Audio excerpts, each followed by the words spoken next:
సాగదా.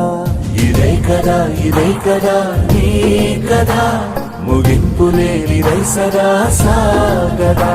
నిస్వార్థమెంత గొప్పదో ఈ పదము రుజువు కట్టదా. సిరాలు లక్ష వంపదా, చిరాక్షరాలు రాయదా. నిశీధి ఎంత చిన్నదో నీ కంటి చూపు చెప్పదా. నీలోని వెలుగు పంచగా విశాల నింగి చాలదా.